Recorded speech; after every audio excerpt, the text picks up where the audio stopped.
Ok, moçada? Dando continuidade ao que nós vimos na aula passada, nós estávamos trabalhando com a nossa planilha de vendas, relembrando aí aos amigos, e nessa nós já conseguimos fazer aqui algumas somas de totais, com o uso da nossa alça de preenchimento, aqui também o uso da nossa função da média, função soma, função média e função si. E eu quero acrescentar com vocês, de forma bem interessante, o uso da função si. Vou apagar aqui esses outros, para que vocês percebam comigo como vai funcionar. E eu quero acrescentar uns detalhes interessantes. Por exemplo, a função si, ela permite que você acrescente pelo menos até 7 sis dentro do primeiro. Claro, nós não iremos passar aqui o nosso tempo todo falando da função si. Mas eu quero acrescentar para vocês, para que vocês vejam como vai ficando interessante o uso dessa função.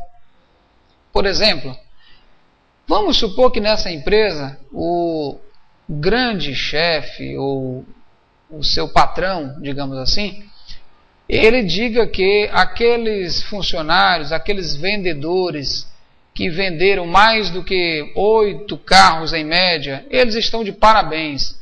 Isso também poderia ser acrescentado aqui na nossa situação. Nós vamos acrescentar um si aqui depois da função ou depois do primeiro ponto e vírgula. Vamos ver como é que funciona.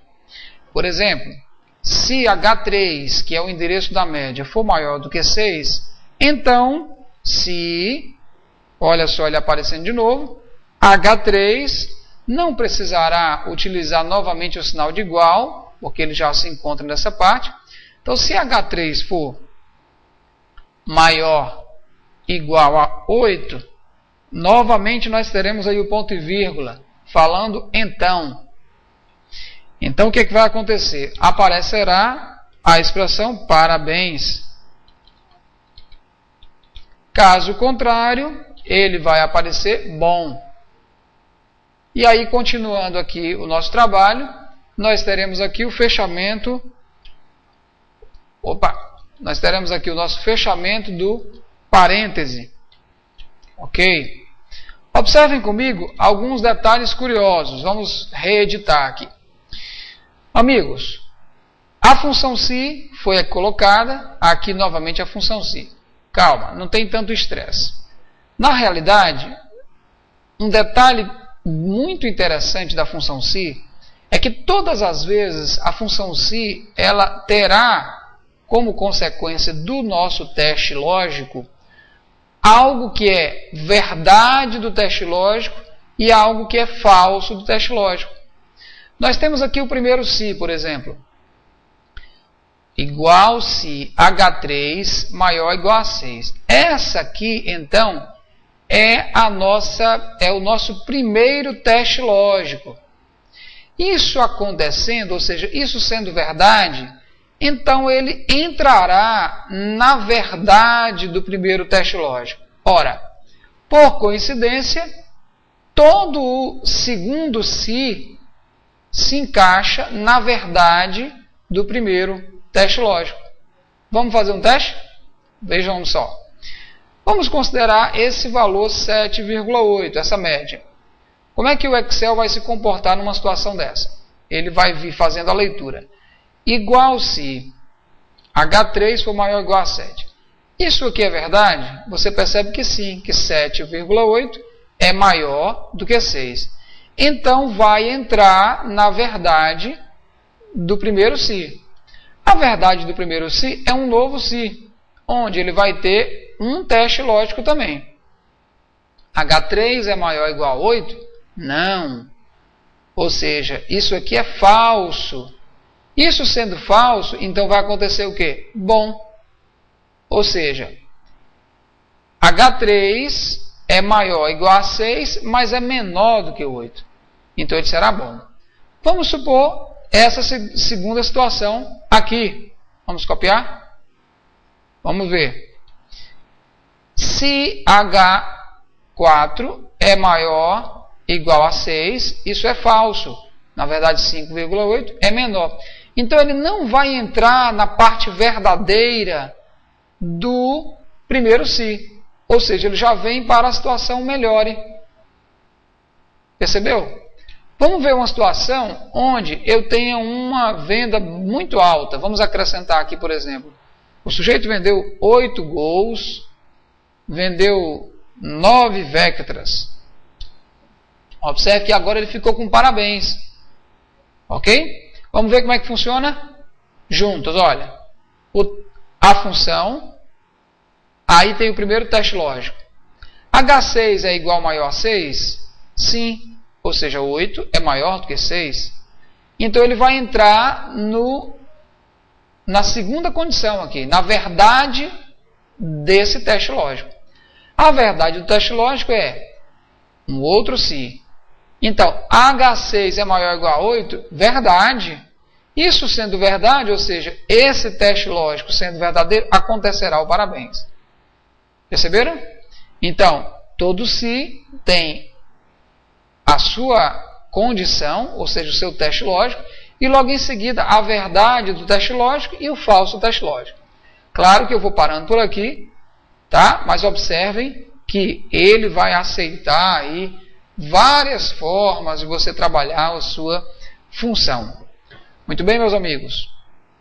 Nós temos aqui agora uma outra situação. Vamos gravar, né? Vamos deixar aqui as nossas vendas, tá? Vocês já sabem que aqui todos esses títulos poderão ser trabalhados. Aqui você na opção início consta lá dados que você já os conhece bem. Quando você seleciona, pode centralizar o grupo, ok? De repente você pode dar uma cor tranquila aí de preenchimento, sem lá grande estresse, ok? Mas para dar uma embelezada à tua planilha, você pode também tranquilamente jogar aí o negrito, tá? Detalhe interessante é que ao clicar entre uma coluna e outra, clique duplo, o Excel se encarrega de fazer um autoajuste de acordo com o preenchimento mais largo que você tenha. Tá? Ao clicar 2 vezes, ele faz um autoajuste. Ok? Aqui também ele vai preencher. Agora, caso você tenha um grupo todo, vamos supor, uma série de colunas, você pode selecionar todo o grupo e clicar 2 vezes só no final. E aí ele vai obter aí um autoajuste de todas as suas colunas. O restante aí é a critério de vocês. Dá uma cor qualquer, lá os teus preenchimentos, para ficar de uma forma um pouco mais profissional. Aí eu só fiz colocar um negrito e o resto aí é por tua conta. Muito bem. Aqui nós temos a planilha 2, onde certamente não temos nada nela ainda preparado, mas eu quero aqui aumentar as fontes. Clica uma vez e você coloca aqui uma fonte 16 para ficar melhor de se trabalhar.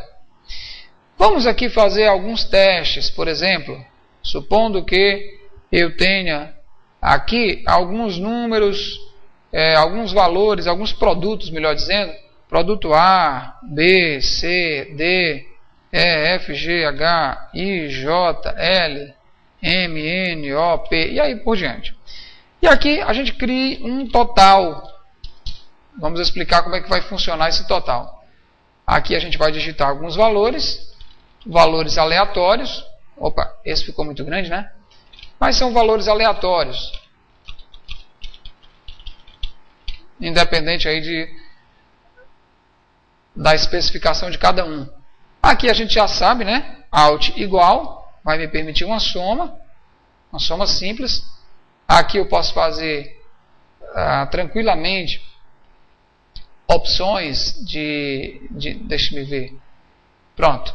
Aqui você tranquilamente pode selecionar o grupo e já pode aumentar algumas casas decimais, tá? Ou melhor dizendo, perdão, a gente pode separar milhares aqui, tá? Observe que quando isso acontece é porque a largura não foi suficiente para o conteúdo. Clicando 2 vezes, vocês já aprenderam, ele vai dar aí alguns números. Então a gente tem aqui 61 mil e tal. Para tornar a coisa um pouco mais interessante, vamos considerar que aqui eu tenho um valor de produtos em dólar. Produtos em dólar. Não sei, estou aqui apenas exemplificando. E vamos supor que aqui eu precise de alguns valores chamados de valor real. história é essa, Hermani? Vamos ver o que é que vai acontecer com essa nossa planilha. Muito bem, meus amigos. Vamos considerar aqui que eu tenho uma cotação de dólar, dependendo aí do seu contexto, do momento que você vai estar assistindo essa aula.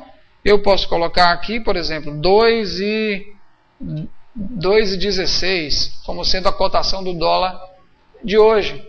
Tá? Aqui nós temos uma pequena ferramenta chamada formato numérico, onde ele vai me dar aí um valor com o R cifrão.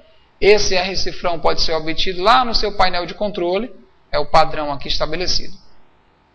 Muito bem, meus amigos.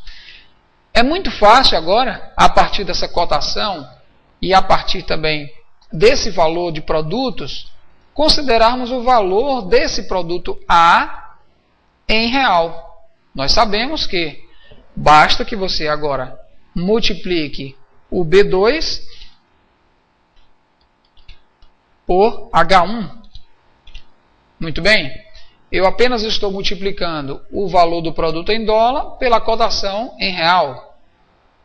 Ele vai me dar aí, ok? Posso até tornar um pouco mais profissional aqui, digamos assim, já trabalhando aqui. Então, para uma compra, um produto que custe 2.345 dólares, eu precisarei desembolsar R$ 5.065,20, considerando essa cotação. Nós aprendemos há pouco, ou na aula anterior, que a alça de preenchimento, ela tanto copia como ela atualiza. Se você clicar aqui 2 vezes, automaticamente ela vai fazer a cópia desse conteúdo para as outras células, atualizando os endereços. Vamos ver? Opa! Será que foi erro do Hermani? Será que o Excel está ficando doido? Na verdade não, gente, né? A gente está apenas exemplificando e comprovando para vocês que o Excel é obediente. Observem comigo que aqui nesse endereço nós tínhamos B2 multiplicado por H1. Ocorre que quando eu cheguei nesse endereço que fiz a cópia, eu tenho aqui B3, que está correto, multiplicado por H2. Acontece que H2 não tem nada como conteúdo. E aqui acontece o mesmo. E assim sucessivamente. Cada um dos endereços ele vai copiando e atualizando. Você já deve ter observado comigo que esse endereço H1 não poderá ser atualizado, uma vez que o mesmo será necessário para todos os cálculos dos produtos. Ok? Então, nessa situação, gente, nós trazemos para vocês um conteúdo muito interessante, que é o do endereço fixo. Em algumas situações, nós precisamos pedir ao Excel que não atualize a cópia, ou melhor dizendo, não atualize o endereço. Ou seja, o endereço precisará ser fixo. Vamos ver como é que isso acontece, gente. Nesse modelo, uma pergunta que seria muito simples, e responda comigo aí.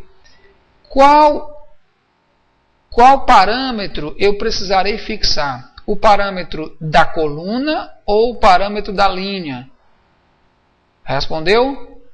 Bom, se você respondeu o parâmetro da coluna, muito bem, você errou. Na verdade, você precisará fixar aqui a linha 1. Estranho? Vejam comigo. Por que eu precisarei fixar a linha 1? Colocar aqui o sinal de cifrão na linha 1. Na realidade, você está fixando a linha 1 porque nós estamos copiando entre linhas. Como a cópia está acontecendo entre linhas, a obrigatoriedade é que o cifrão venha antes aqui da linha 1. Ou seja, dizendo que essa linha não poderá baixar na hora da cópia. Você pode estar pensando assim, Hermani, eu prefiro utilizar o cifrão aqui também. Não tem problema. Se você utiliza cifrão H, cifrão 1, significa dizer que você está tanto fixando a coluna H quanto a linha 1. Não tem problema. Mas, em uma prova de concurso, você pode encontrar situações onde seja perguntado qual a obrigatoriedade.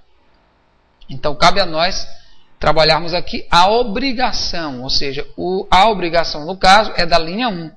Muito bem, vamos ver como é que vai funcionar agora? A partir desse momento, você tem uma cópia, tá, de todo o grupo, e aí já o seu resultado pode até ser direto. Isso.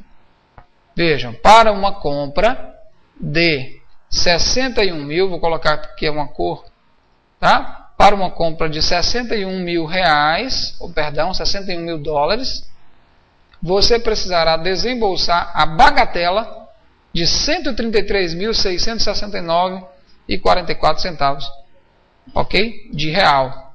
Essa é a realidade do nosso cálculo. Vamos revisar? Hermani, por que quando eu fiz a cópia não funcionou? Porque, observem comigo, que o endereço H1 precisará ser fixo. Por que, Hermani, que tem que ser fixo? Porque na hora da cópia, ele não poderá ser alterado. Ou seja, a qualquer momento onde o dólar passe para R$3, todos os valores aqui foram alterados.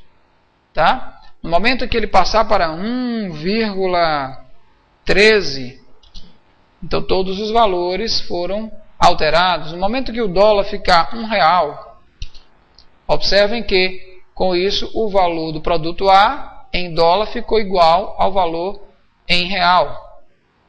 E aqui os valores também. Perceberam? Então aqui você atualiza 2,17, alguma coisa desse tipo. E aí o grupo todo já foi alterado. Nada melhor do que colocarmos aqui o nome da nossa planilha de cotação. Cotação.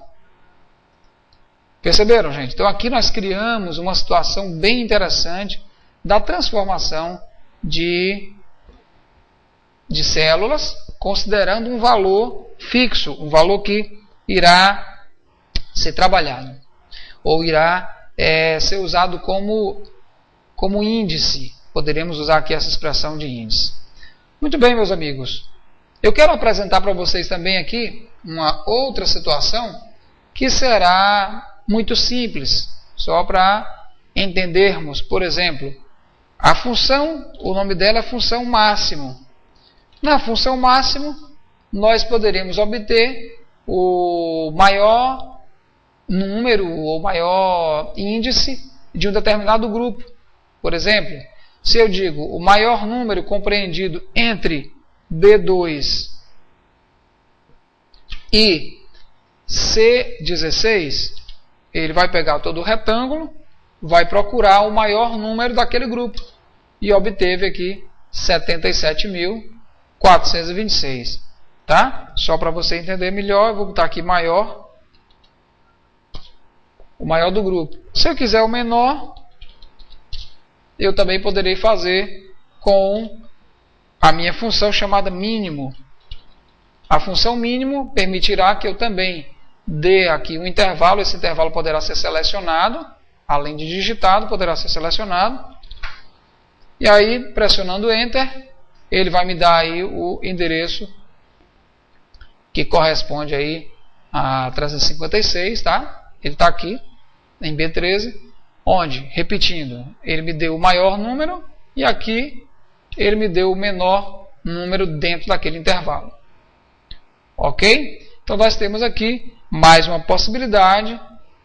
Outra questão interessante é que ele vai me permitir algumas opções de autocálculo. Por exemplo, selecionando apenas esse grupo, observem comigo que na minha barra de status, aparece aqui uma média daqueles números, quantos eu tenho e a soma deles.